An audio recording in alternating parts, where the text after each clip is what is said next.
I'm recording now. Let's see if it'll do it. That's fine. I don't need to record. You don't need to record. Okey-doke. Okay. Do you want to talk while you're cycling, or would you rather get? Yeah, that's fine. No, fine. Okay. Right. So, hi, Danny. It was good to talk to you last time, and today I was hoping to discuss with you our different views around the coronavirus pandemic. Would you agree? I feel very strongly that social distancing measures, lockdowns, and so on have been important. And even more, I passionately believe that vaccinations are important and that we should all have our vaccinations, if not for ourselves, for our community. Right. Now, would I be right that you disagree quite strongly with both of those positions? Well, by way of introduction, the fact that I'm even discussing this is kind of contrary to my principles. But I'm quite drawn in by it, like everybody else is. But really, what I wanted to say is that the whole, just even talking about it, is falling into the hands of the most serious organized crime syndicate in this country, otherwise known as the government. It's falling into their game that they've spent billions and billions of pounds on promoting and pushing into our faces when, in my opinion, it is a distraction from the fundamental issues that are at hand. It's a distraction from the primary cause of COVID, which I'll get to in a second, and it's distraction from the secondary causes of death of COVID, or the sort of partial causes of death of COVID, and it's a distraction from the fundamental problems that lie at the heart of the way we live on this planet. So, I mean, it's killed a tiny number of people. I don't know what percentage of the people on the planet it's killed, but it's less than 1%, even if you take the government's figures at face value, which I don't. And in that time, what's happened is that many more people have been born than have died from COVID or anything else, which to me is a serious, serious issue. The prime cause of COVID is birth. Birth leads to COVID, leads to all other diseases, and leads to death. And that isn't talked about at all. And so my focus in the last 3 years has been on the last conversation that we had, the far more important problem of birth and creation of more human life, more vulnerable people, both mentally and physically vulnerable, more problems, more suffering, more cruelty, more death. So, that's really far more important to me. So whether social distancing, vaccines and masks, they're all just even discussing them is falling right into the hands of these gangsters known as the government, who spent so much money and time on this whole thing because, it makes them look like they're rescuing us, but that's never what they intend to do. They never do. They have done that. They never will. So it's kind of with that, as an introduction, to be quite honest with you, I don't really care that much about those things. I don't care I don't think it's significant at all whether social distancing, masks, and vaccines. I don't think it's so insignificant compared to the real problems out there. It also reinforces the emphasis on germ theory as opposed to the emphasis on the terrain of the body. In other words, the pharmaceutical companies, the big pharmaceutical companies, which have produced some very helpful products, which I personally use on occasion. I mean, for example, I think painkillers are an amazing invention, wonderful invention, and I'm very grateful that we have them.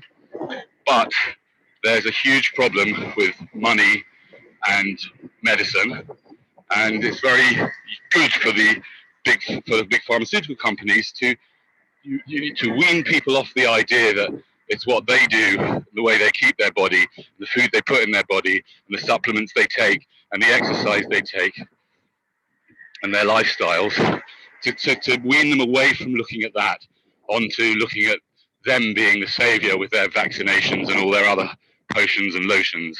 Okay. So, so that's by way of introduction. And so anyone watching this, yeah, I'm just warning you that I think you're wasting your time and you're playing into the whole story that COVID is of significant importance into the way our world works. One more thing, and that is that, as I've said before, to me, birth is the problem. But having said that, once we're here, then we need to look at what's going on here in the system in which we live. And the system in which we live is so deeply flawed. The capitalist system is so drenched with exploitation, violence, slavery, cruelty, torture, and death, and early death, that is the problem that's being ignored to our own peril. As we destroy the planet, we destroy the lives of adults and children, turning them into slaves. And that is, that's what is ignored here. As Boris Johnson spends £100 billion on a vaccination program, when he could have done a lot more amazing things than that and saved a lot more lives than that with a program of vaccination for a disease that kills less than 1% of people. That's by way of introduction. Okay, thank you very much. One thing that I think is very interesting about where you're coming from is that for you, the big problem is too many people being born, which is something that we discussed last time. Now, hold on. I want to correct that. Yes, it's too many people who have been born, but as an antinatalist, it's not just too many people. It's the people that are being born. That every single person that's born into this reality is given a body which is frankly below par. It's just not a good piece of technology, and is subject to all sorts of problems, and is going to affect other people. And so if we've had a sea change. You said at the beginning, oh, you think everyone should get a vaccine for the sake of other people.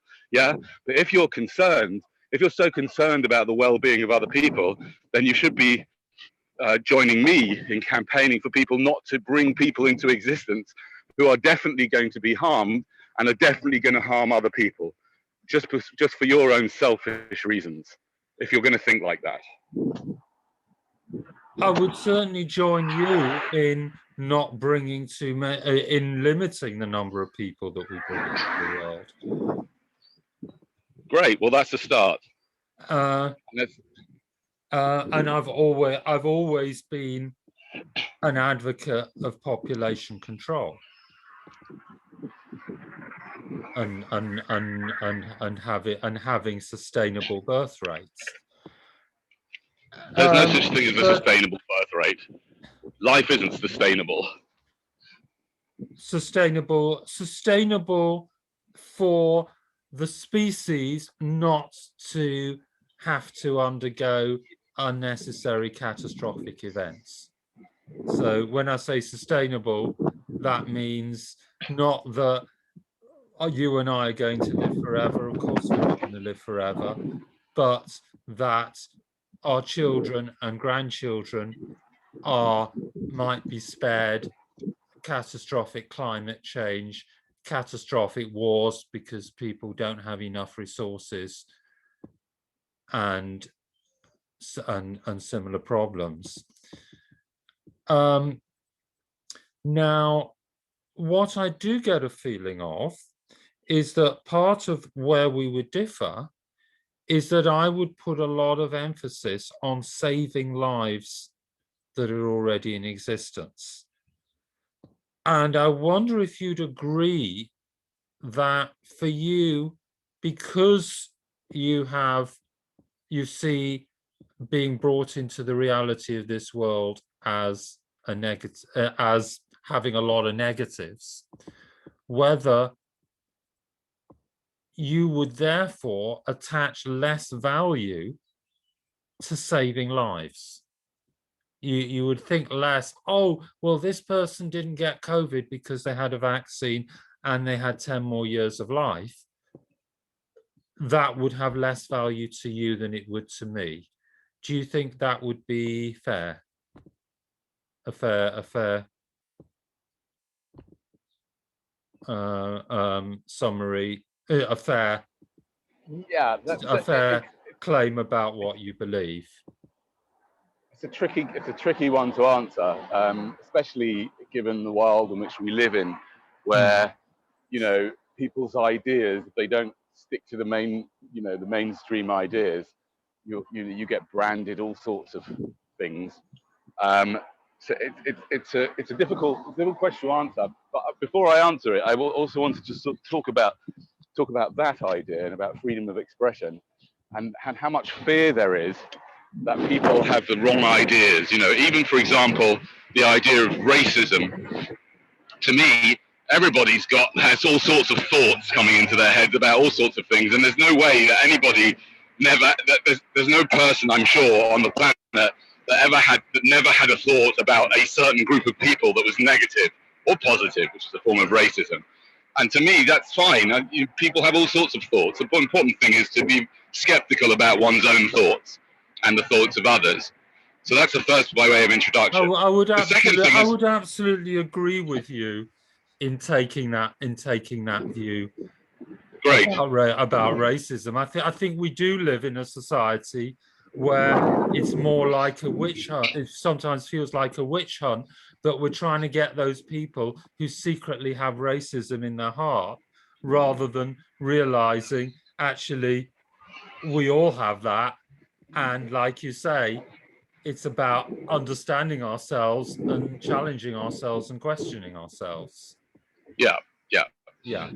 And also the fact, and also as regards this question and the question of racism, whether I believe, let's say I believe that that actually no, I was, let's say you could argue that according to some people who are kind of in the antinatalist or that kind of world, in the world of people who don't value, who don't think that, who think birth, giving reproduction has a negative value, you could definitely find some people that would say, actually, no, kill people, get rid of everyone, and you're doing them all a favor and everyone a favor. And so those people might think, forget the vaccine, just let people die, right? And if that was the case, if people think like that, in my opinion, I personally don't think that's a problem until you get into a position of power, and then it's a problem. But the people in the positions of power, I can assure you that they certainly are not free from all sorts of horrible ideas and thoughts and racism and God knows, and classism, So that's my way of introduction before I say what I'm saying. When you say that's not a problem, do you mean it's not a problem telling people not to vaccinate, or it's not a problem? No, I'm saying it's not. I'm saying having any thoughts about things like, for example, the value of life. Yeah. In my opinion, I think everything's up for grabs, and it really doesn't matter if someone, like there's a certain member of my family. It's not my family, but a family close to me. Yeah. Who's quite racist. Yeah. Okay. And my 14-year-old child gets he gets so upset by it. And my thoughts on it is this guy he's no power at all. He has absolutely no power. He doesn't do anything to anyone. He just has racist ideas because of the way he was brought up and all sorts of things. Yeah. So I'm saying I don't have any power either, right? So whether I think that people, you know, shouldn't be vaccinated and saved or not is irrelevant because I don't have any power. Well, I would say it's not irrelevant because even though you don't have power, you have influence. And yes, I may have influence. So okay, maybe it is then. Maybe I do. Maybe I do have influence. You know, okay, maybe I do have maybe influence. because I've been blathering on about get vaccinated to everybody I know all this time. Maybe somebody's got vaccinated who wouldn't have otherwise, and maybe that stopped them getting COVID, and maybe that stopped them. Maybe not. Maybe they might have some long-term side effect that we don't know about as well. That's if you. Or maybe they had a short-term, or maybe they had a short-term side effect, or maybe they died. Maybe they died, like I think maybe it's up to 450, 500 people in the UK that are on the record having died soon after taking the vaccine. So, you know, they might have died as well. I think it's a lot less than that. There is a genuine issue. No, it's not. There is a genuine issue around a likely connection between vaccines and blood clots, a certain kind of blood clot, but that is according to the government reporting system, according to the government 100,000. According to the government's own recording system, which again I don't have any serious data about to back up what I'm saying, but it's definitely. I mean, reactions are definitely underreported. It's definitely underreported. But there was a Harvard study that said we're talking about only 1% of reactions are recorded, which is, you know, of great concern. But even if it's 100%, you should take a look at the records of the UK government records of the reactions to the vaccination. And although it's very small, people have reactions to the virus. Yes, but serious reactions my as well. partner had reactions to the vaccination, but that doesn't. I'm talking about serious. I'm talking about serious having had the vaccination. Okay, fine. Okay, well, let's leave the short-term problems out because for the moment. Yeah. But there are also unknown long-term effects. And that's what I'm saying is that you may go around shouting out about how good it is, but you also have, if you've influenced someone to take it, then you've also influenced someone to take a risk, because there are no vaccinations that don't have any risks involved at all. There are no medications that have no risks involved. I don't know that there's any, and I have tried to look this up, and I could be wrong, but I don't know that there is any case where there is credible evidence of long-term negative effects. Of what? I.e., that 10 years later, vaccination. Somebody has a negative effect that there's credible evidence that. Oh, you're talking about any vaccination? As far I'm not aware with any vaccination. Well, I'm afraid you are way off the mark. The MMR on autism has been very decisively debunked and wasn't simply bad science. It was fraudulent. Well, I'm not going to talk to you about mRNA vaccines, but what I am going to send you to, and when I, later I can hopefully find the appropriate videos about this. But there was a doctor who struck off the medical license. His license was revoked last year, the end of last year, because he brought out a book he wrote a paper about his clinical practice as a doctor over many years, in which he had a whole range of children ranging from unvaccinated to fully vaccinated, and he did some peer-reviewed research that discovered that the unvaccinated children were better off in terms of their general health in all areas, almost all areas, over 10 years or whatever it was, than the vaccinated ones. The vaccinated ones came back with more problems in every single area of life. So it's not so simple. And what I wanted to say here is, I want to get back to the what I said at the beginning. Are you aware, or do you accept that there is a huge possibility and potential for conflict of interest in terms of pharmaceuticals and money? Yes, I would accept that. Right. Good. Well, it's very important to think about that, right? And to think about the interest, the vested interest in hiding problems with vaccinations, and the vested interest in that. Okay. So Let's say we compare vaccinations to drugs on this. Yes. Vaccination is a type of drug. I'm not a medical person. Yep. I had a rather useless actually that's unfair. You had what? I was going to make a snipe at a certain teacher that I went to school with, but it's somebody I actually have a good deal of affection for, so I won't.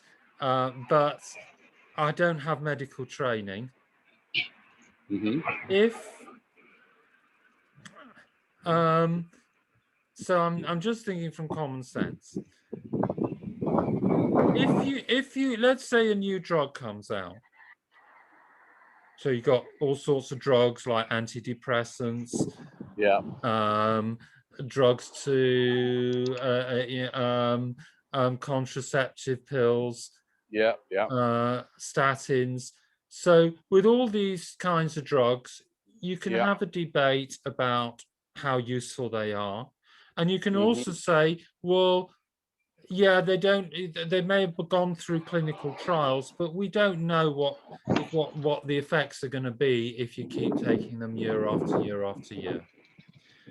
Yes, and also the clinical trials have varied results, and often the companies that are producing these things do the clinical trials, which is in itself a problem.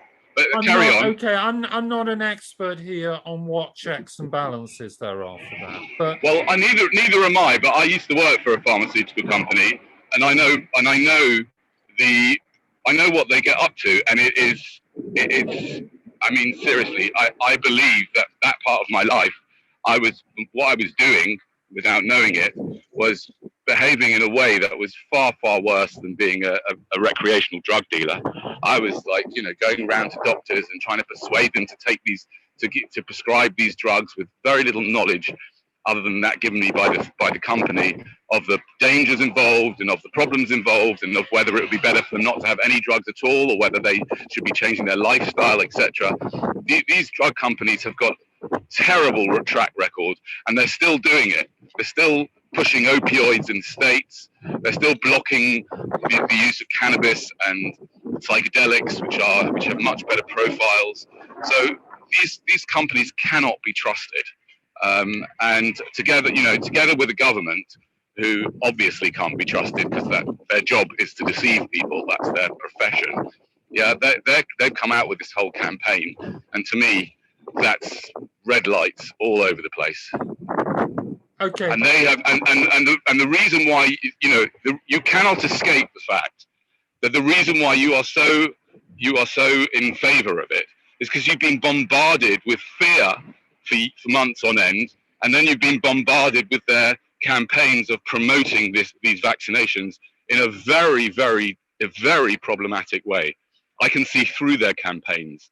Yeah, and we'll get to that in a moment. Okay, but can I just make a quick point about how I see vaccinations in comparison to drugs?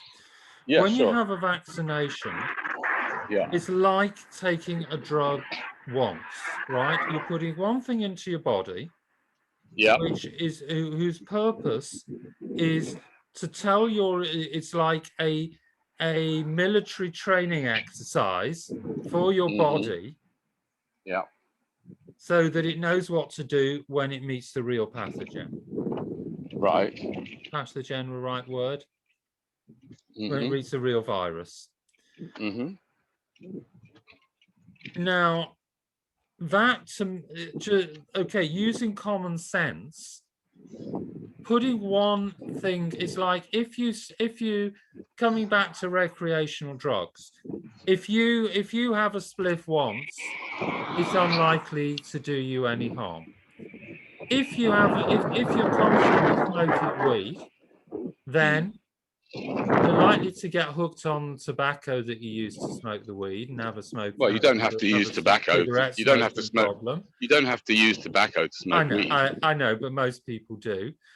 You're likely to become. You don't have to smoke it at all. You can eat it. Yes, I did have such an experience in Amsterdam. Good. Good. Hope you enjoyed. But what I'm saying is, doing something once very rarely causes permanent damage to your body. So intuitively, I'm much less suspicious of one injection and knowing what that injection is for. The only thing I can see that goes wrong is if you give a wrong message to your immune system and your immune system goes mad. Well, unfortunately, your lack of knowledge, which you've admitted, you can't use that kind of logic in this situation. It's very complicated when you tamper with the human body, which is a very sensitive tool, and it's also not just sensitive; it's sensitive. Each person is slightly different. When you tamper with the human body, especially when you get down to the nanoparticle level, which is what these drugs are doing, when you start tampering with the human body, you know what happens. And as I said to you earlier on, in the United States, they've been increasing the number of vaccinations steadily over the years, so obviously so they can make more and more money. And as I said to you, these doctors, I think his name's Paul Thomas, have discovered that actually it does affect the well-being of the person being vaccinated. Now the thing is, having said all that, what they've discovered is a possible correlation. Well, okay, go and read. I'll go. Yes, okay, fine. I go and read the data. What I'm saying is that it's not ever as clear cut as you might want it to be. And as I said to you, would you admit that one of the reasons why you are so excited and behind the vaccinations is because you have been bombarded with government propaganda, which has been a most obnoxious, deceitful barrage of fear mongering. No, I wouldn't admit that. You wouldn't admit that. Okay, so then you're not aware of what's going on. Simply not aware of it, because that's what the government have done. They've deliberately left out the context of the deaths. And I'm going to go back to the beginning of the conversation, something that you said to me. You asked me that difficult question. Would I, if people got the vaccine and that gave them some more time, would I be less, would I be less interested in that than you? Yeah. See, to me, again, all this stuff is deliberately simplified, just so the government can carry on with their terrorism. Yeah. All of this. So, for example, I don't have such a pessimistic. I'm going to explain to you. I have a degree of cynicism about government. Okay. I'm not quite as pessimistic about. Well, it's not about pessimistic. It's realistic. I can give you evidence. I can give you lots and lots of evidence how the government. So, for example, if you want to take classic examples, before all of a sudden, I don't know if you've noticed that terrorism seems to have disappeared, right?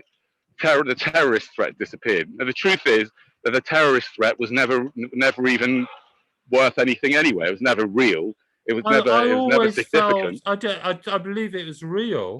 I do. No. I'm saying it's not. I mean, it's just real. Just finish the point. Yeah. Sorry. What I would agree with you about is that it has been in terms of the risk to ordinary people, our fear of terrorism has been way out of proportion to the attacks that we've experienced. And the way to deal with terrorism wasn't to go into, and this is something where my mind has been changed a lot over the past 20 years, that to go in, that it absolutely wasn't the answer to go into Afghanistan and Iraq in the way that we did. Correct. And that's why, and the reason for all that is because the government aren't doing what you think they're doing. Their whole job is to deceive you into thinking that they're here to look after you. They're not. They're here to look after the interests of the people that put them into power, which is not the people that voted for them. It's the people behind the scenes that give them all the money so that they can brainwash the people to vote for them in the first place. So you learned that so the reason why everyone was so frightened of terrorism is because the government didn't put it into context. Every time there was a terrorist bomb, what they should have done if they really cared about people, which they don't, is to explain to everyone, don't worry, the chances of any of you getting involved in a terrorist incident is 1 in 50 million, right? Which is, you know, or 1 in 10 million, which is, and even if you're a soldier in Afghanistan, the still chance of you being killed by terrorists are still low. You wouldn't believe that, but they are, right? So what I'm saying is that that's what they did with terrorism, and that's what they do with COVID. It's just, that's what they do. What they do is they take something that happens, they exaggerate it 100-fold, they put the living fear of death into everybody, and then they come out with their solutions, right? With their half-baked solutions. So what I'm saying is the whole question of social distancing, masks, and vaccinations, to me, just discussing it is playing into their hands, because the whole COVID threat is COVID is just a branding. It's a branding exercise. It's the world's greatest branding exercise. People are making trillions out of it, trillions, right, out of this brand. It's a brand of flu, yeah. It's a bad, nasty brand. It's a flu, a nasty flu. Some people are making trillions out of it. Some big business, some of the people who would see at the Bilderberg Group are losing trillions out of it. Yeah, that's true. That's true. But don't worry about those. Even the people in the Bilderberg Group, when you get to at that level, it doesn't matter. You don't worry. Not all their eggs are in one basket. There are people who are making trillions right? The richest people are making trillions. The richest people are gaining more and more control over the rest of us. Yeah, they're all doing that by exaggerating the whole thing out of all proportion, scaring the living daylights out of the people, and then, you know, selling them their solutions. So that's why I was hesitant to have a discussion, because discussing it, I mean, I don't know if I can think of another example. You know, can you think of, let's just try to think of an example of something that killed even less people than, you know, I mean, for example, okay, let's take less, yeah, okay, less people than if you're thinking the proportion of the world's population that will have died of COVID by the end of the pandemic, yeah, I would agree with you that proportionally it's low, but in sheer numbers, it's phenomenal. Well, if the government wanted to, no, it's not phenomenal. No, it's not phenomenal. No, it's not phenomenal, because in the same time, people have died from all sorts of other problems, all sorts of other diseases. Many more people, 5 or 6 times in the UK, more people have died from all other diseases, right? So the government have just taken this one. All of a sudden, this is the disease that matters. Yeah, they've taken this out of all proportion. Spent £100 billion on this, you know, medical experiment that they call a vaccine, that some people question whether it's even a vaccine, because there doesn't seem to be evidence that it stops transmission. And even if it does, right, what I'm saying is just even discussing it is playing into their hands, because there are far more important issues than this. And furthermore, it also plays into their hands because it's playing into their crooked narrative, yeah, that takes the responsibility away from the individual and takes the responsibility away from the the murderous corporations that are piling up their crap that they sell in their supermarkets, the terrible food that's packaged and sold and promoted, right? They're taking away the responsibility of those people those corporations that cause so much ill health, yeah, and cause a lot of the underlying illnesses that people have that makes COVID much more dangerous. Yeah, it takes away all the spotlight from them, all the spotlight from the possible things you can do that have no risk involved. For example, making sure your vitamin D levels are right, your vitamin C levels are right, making sure you're getting the right other supplements, including zinc, making sure that your eating's right, that your stress levels are down, your exercise regime is okay. Yeah, they're taking away all the attention from that and putting it on the wonderful pharmaceutical companies that are so hell-bent on helping us all, right? And we don't even know if it's going to, they've got all the variants and a booster jab, and next year more jabs. I mean, seriously, I don't know how I literally can't take it serious. I can't take the government seriously. When I watch Boris Johnson, I fall over. He's a clown. He's a newsreader clown. It's not his fault. He's just reading the news that that people above who control him, he just does what they say. He doesn't have any say in the matter. Maybe they let him decide that in schools they're not going to wear masks. Oh, he's so wonderful. He's like the big liberator, Boris Johnson. I just can't take the whole thing seriously. The whole story is just so out of hand. It's so ridiculous. I would put to you here another narrative, which is from where I'm coming from. Mm-hmm. It's Boris Johnson doesn't care about keeping us safe from COVID. He doesn't care that people are dying. The only time he actually acts and has a lockdown is when the National Health Service is in danger of being overwhelmed, because that's going to be pretty bad politically. So I'm saying, so you're saying big Boris Johnson is part of the machine that's scaring us all.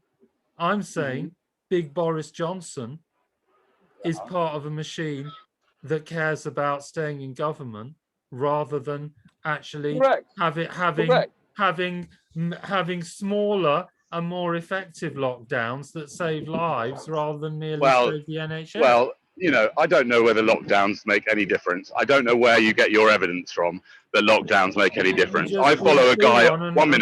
I follow a guy called Ivor Cummins.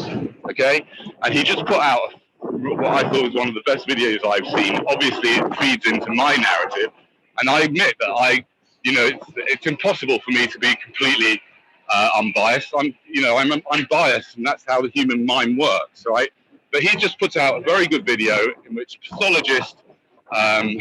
consultant pathologist puts up all the problems. He's not anti-vaccinations, as it happens, doesn't really speak about vaccinations, but he speaks about lockdown and about masks and about the lack of evidence that these make any difference. And in fact, I would say that the reason Boris Johnson chose, or I don't think he chose, the reason why governments were quite keen to put people under lockdown is because that way they could say, oh look, we've done something about it, and if it doesn't work, you could blame all the people who didn't keep to the rules, right? So I don't take Boris Johnson seriously. He's just a newsreader. I don't care about him. It's the people behind the scenes who are calling the shots, and they have taken this all out of proportion. They're set to make hundreds of billions of pounds out of it. And I still don't understand why, for an illness that is killing less than 1% of the population, and I presume you know what the average age is of death in the UK, do you? Yes. What is it? It's somewhere around 80. Correct, right? So for an illness that's killing older people who are at risk of dying from all sorts of diseases anyway, yeah, why on earth would you want to have a vaccination if you're a healthy person like me, for example? I've had COVID, supposedly. I mean, I don't know if I've had COVID because I only know that I had COVID from a PCR test, and there's a lot of problems with the PCR tests. But let's just assume I've had it, right, and I've got antibodies, which I do. I've been tested for antibodies. Yeah. Why would I want to take an experimental vaccination that hasn't been about which there is no long-term data? Why? Why would I do that? Why would children do that? Children they're talking about children now being encouraged to do that. Why? Why would you do that? Can I answer that and then go back previously? Sure. So, the reason I would encourage healthy people to do it, that is because then healthy people, I may be healthy, but I've got friends who are not so healthy. I've got a partner with blood pressure problems. She lives with her mother who's over 80. I want to be able to go and visit my parents. I want to be able to interact with other friends who are vulnerable. Sorry, my phone. But the thing is, actually, the problem with what you're saying is that, firstly, as far as I understand it, and even if it's not the case, but as far as I understand it, what the vaccination actually is does not make you immune from the disease. It stops you having symptoms. It lowers the odds of getting the disease, and it lowers the odds of passing it on to other people. Well, I don't know if there's any evidence. What evidence do you have for that? Can you put that? Can you put a link to the evidence in the box below so that I can have a look at that? I can't do it here because I'm not very good. I can certainly send you reports of studies afterwards. I'm not very okay with Zoom. Fine. Well, as far as I know, and certainly according to the government, there's no. That's not what it does. It stops people getting the disease badly, which means you can still pass it on to people. And in fact, one could argue, according to the government, it reduces the chances of spreading by about 50%. Really? And where's the evidence for that? Where's the evidence for that? I can certainly send it to you afterwards. Fine. Okay. But let me backtrack. There was another point. Hold on. There's an important point that I want to get to before I forget. You asked me right at the beginning about saving lives, but again, this whole idea of saving life is a lie. No lives have ever been saved. You cannot save a life. You can only prolong it. And if these vaccinations are prolonging the lives of people who are very old and frail and unwell, then I question that. I question how kind that is. We put dogs down when they get ill as an act of compassion. People who love their dogs put them down. I'm not saying we should put down old people, but I am saying that we need to think very carefully about all that, and about prolonging life as long as possible, which is what the pharmaceutical industry loves, so they can feed all these people and stack them up high with their pharmaceutical products. Yeah, so it's all very complicated. It's not simple. It's complicated. It's nuanced. It's full of questions and full of problems, and it's not simple. My father is very healthy. He's 87. He's healthy. He has a good quality of life. But when it comes to COVID, he's a very high risk. I certainly think it's worth prolonging his life. Well, I know you think it's worth prolonging your father's life, and I understand that, right? I understand that you would do that, and we're all subject to all those type of prejudices, towards our family. And in every particular case, obviously, everyone wants to, or not everyone, but some people want to prolong the lives of the people in their, amongst their friends and family, right? But this is a very very complicated and nuanced, health and public health. It's very complicated, very nuanced, very misunderstood, very, there are arguments across the board which are being like, censored, etc. And what I'm saying is that, is that it's not such a clear idea that you're not saving lives, you're prolonging lives. And I don't think that that children should have to wear masks in school to prolong the lives of someone who's already lived you know, to the normal span of life of 80. I don't think they should be doing that. I really don't. You know, we've lived up until now. Every single year there are flu epidemics. Yeah, and if you watch the video that I'll send you, which was by this pathologist, you'll see that actually, if you take the government data and you take it away from their manipulations, and you know, where they put all together, they've compounded all the deaths over 2 seasons, you'll find that if you look over the past 15 or 20 years, the overall death rate is not up, and therefore the whole idea of now, all this idea of vaccinations and all to save the elderly from this particular disease, yeah, this is all just hyped up, making this big brand out of COVID when we've lived completely differently up until now. We've lived with flu. People get flu. If people get flu, you know, they stay at home and they get better, and then they go out. And there's another, you know, there's even further than that. There's another contested idea, which is the idea of the spread of this disease by people by asymptomatic people. And you know, the idea that is the case. Fauci himself said that is not the case before he got into all this whole thing, right? So I that's don't another. think there's any question that asymptomatic people could spread COVID. Well, if asymptomatic people didn't spread COVID, it would be really easy to stop. No, firstly, that the amount, I'm talking about I don't know I don't know how it spreads. I don't know. I don't understand these whole things. And what I'm saying is that that there is a contention about to what extent it's passed by asymptomatic people. And Fauci said that in all the history of pandemics, most of the spread is not from asymptomatic people.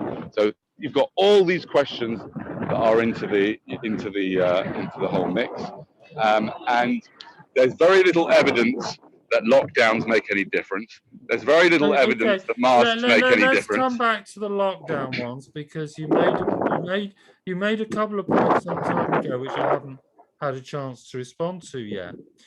Now, what there is certainly very strong evidence of are correlations between lockdowns and COVID cases and COVID deaths plummeting.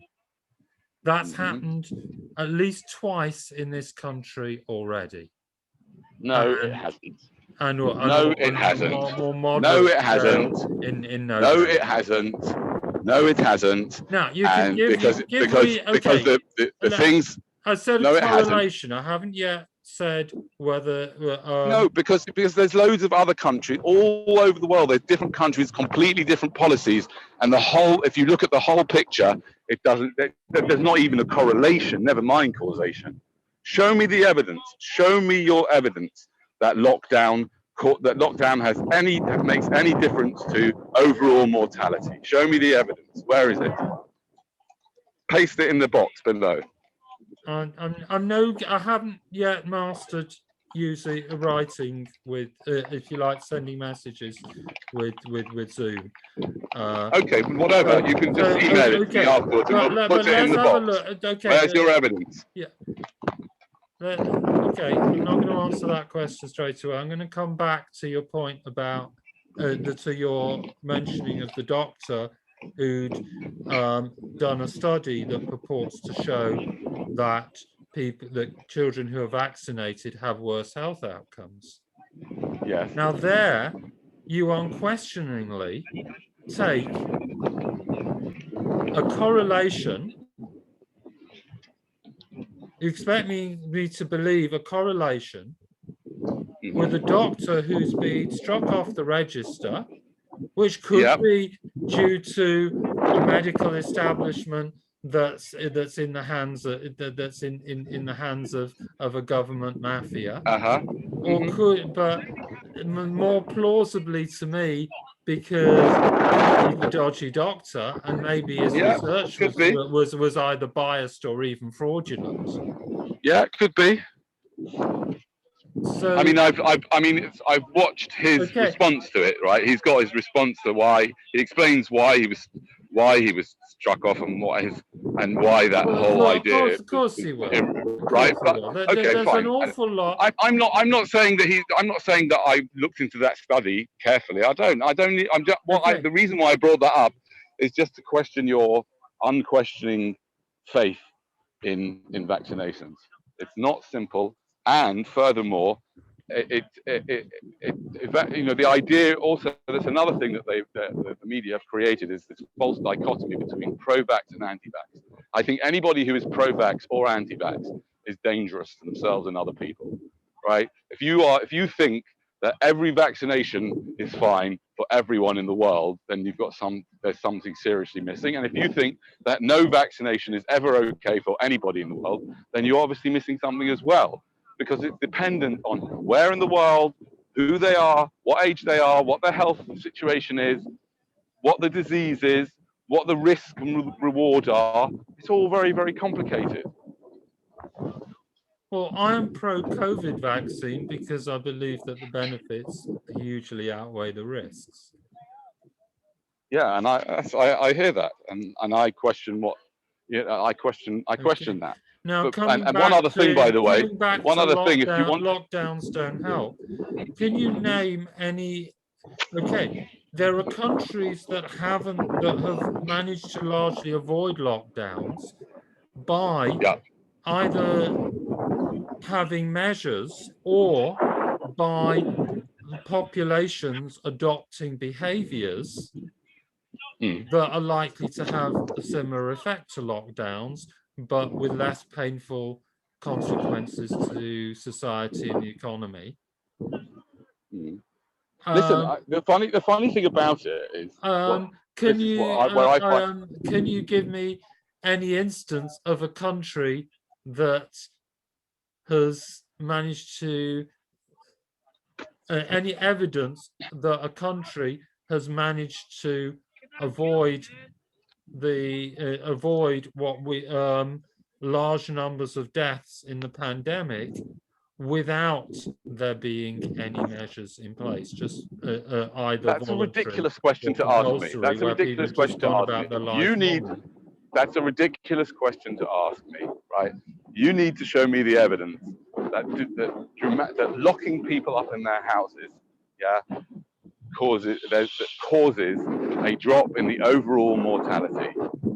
That's what you need to give me. I don't need to give you evidence. I'll say the evidence is that last year in April there was a massive drop in overall mortality until the summer when things opened up again, and this year in late January to April there's also been a massive drop in mortality. That's not evidence because every year they have peaks and troughs in mortality from respiratory illnesses. Okay, you have to study this properly, and as I said to you, I will furnish you. But other countries have had their peaks in the middle of summer. Other countries, listen. As I said to you before, you need to do your research. You need to come up. You need to come up. You need to come up. You need to come up. You need to come up with the evidence to show that makes any difference. And I will send you a link for people to watch of Ivor Cummins, who's been a scientist in this field for a long, long time, and he's provided evidence, many papers to show that actually there's not even a correlation between the two. But frankly, it doesn't really matter. So what? It doesn't. The thing is, I come back to the beginning of this conversation. This conversation is just pointless, really, because neither you or I can do anything about it. Yeah, we can't do anything about lockdowns being good, bad, right, or wrong. I just know that the government are a bunch of terrorists. They're the biggest arms dealers, the biggest drug dealers, the biggest. They've got the police, they've got the army, they've got everything, right? They are the gangsters. Every government is just basically a bunch of gangsters that got to the top, and therefore I don't trust them. I don't trust anything they do or anything they say. Or maybe the governments are as good as the people who vote them in. And the reason that they're selling arms to Saudi Arabia is because nobody really cares whether they sell arms to Saudi Arabia. could be, it could And be, if but and when the public demand things from their governments in enough the numbers, public can't make demand enough anything. noise, they tend to No, get they what they don't. want. No, they don't. What are you talking about? Last, they had 2 million people were against the war in Iraq, and they still carried it on. Their government don't care one toss. But they thought twice. You've They got to get into their thought minds. twice about it, and They thought twice about it. and certainly may well have contributed to Labour ultimately losing to the Tories. Ah, Labour Tories. That's just certain. That's just right. But I want to kind of move on now, just because I you know, this is just go on and on and on. I want to say that I personally find myself in a strange position in that, firstly, I recognize that this conversation is pointless. We are two people who have no power, right? Yes, I've got a tiny bit of influence, tiny bit of influence on YouTube, but we don't have any real power. We don't have any power to, We don't have real influence. Right? We don't have influence to change the big things, but we could have real. What we do and say, can have real influence. On ordinary people's lives. Yes, some people's lives. Individual people's lives. And that is pretty important. And okay, well, what I want to say about lockdowns and about all these things, as I said at the beginning, it's irrelevant. I'm quite happy. I also feel, although I don't believe that lockdowns, the reason why they do the lockdowns are what they say it is, I don't think the lockdowns in fact, what I think the lockdowns do is they cause a huge amount of suffering for a huge amount of people. I agree with right? that. I agree that. Okay, right. I agree that there is a price to pay for lockdowns. Absolutely. Correct. And the government haven't done a cost-benefit analysis of it because they wouldn't want to, because they know full well what I would say is that governments that have done better than us, like New Zealand and Australia and South Korea and Vietnam, have all, and those governments have generally taken, because they've taken action earlier, have caused less disruption to the lives of their populations than we have. We've got the worst of both worlds. We both had loads of people dying, and we've had more severe lockdowns, and had worse. I don't know what we have and haven't. I haven't looked into it, but again, on the videos I'm going to show you, there's going to be a different look on why and how different countries. There are many different factors that go into different countries and their experience with this. Many different factors. But coming back to what I'm saying is that for me, I'm going to say something that I think that that all of us have no leg to stand on if we complain about governments locking us down, forcing us to be vaccinated. I personally, every bone in my body says, don't you dare force me to get vaccinated. Having said all that, I don't think I've got a leg to stand on. I don't think any of us have, complaining about anything that our governments do, because we are complicit in the most heinous crimes towards animals, for those people who still eat animals and animal products. You know, we are force vaccinating them with God knows what. We're torturing them and slaughtering them and you know, and these horrible, horrific camps, factory farms. So, you know, we're doing that. We are benefiting from the exploitation of people all over the world that work in terrible conditions. I can't argue with you that whether or not we eat animals, the way that we treat them is indefensible. Correct. And therefore, you know, I think, you know, I just don't have a very positive outlook towards humanity. And I don't think we've got a leg to stand on if complaining to the governments about how we're treated until we stop treating other people and animals in the way we treat them.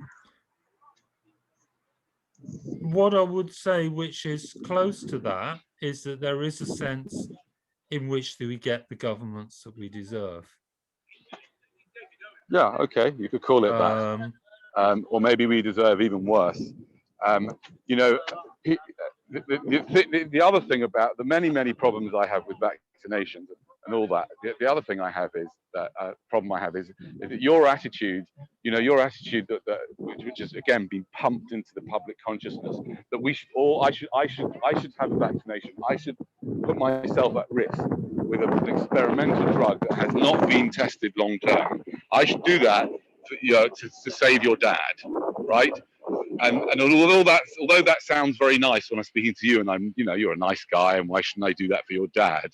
Yeah, that attitude is very myopic, and it's, as I said, and we haven't had that attitude towards all the people that are involved in the supply chain of all the products we buy. We don't care about them. Never mind about possibly saving your dad, by having a vaccine which might, and that might stop transmission, and then there might be a whole chain of events that will lead to either your dad dying or not, right? We don't have that. We don't seem to have anywhere near that kind of sensitivity towards all the people and all the animals and all the people that are involved in the supply chain of the things that we buy. I just think it's just, and the same thing applies to the £100 billion spent by that Muppet clown Boris on this vaccination program. Think what he could have done with that money to people around the world. He could have fed the 20,000 people that die every day from flipping starvation just by giving them food. I certainly think that that it's been reprehensible that at a time when the third world needs aid even more than usual, that we've cut aid to the third world. There you go. So there's a number of things where we got common ground. Oh, sure. I don't know. Okay, I don't know that we're doing better things for people in the supply chain by not buying products, because if we didn't buy the products, they might be even worse off. But certainly, when it comes to poor conditions in which animals for food are kept, when it comes to ignoring poor countries because we're too obsessed, because of our obsession with our own problems, and because it's an easy place to cut a bit of spending, then then I think we totally agree on that. Okay, I don't really have that much more to say. If you want to kind of finish off. Let me. Okay, I think that's probably a good place to end it for the moment. Okay, well, it's been good talking to you. As last time, it's been interesting talking to you. All right. Enjoy the rest of your cycle ride. Thank you. All the best. Bye. Bye.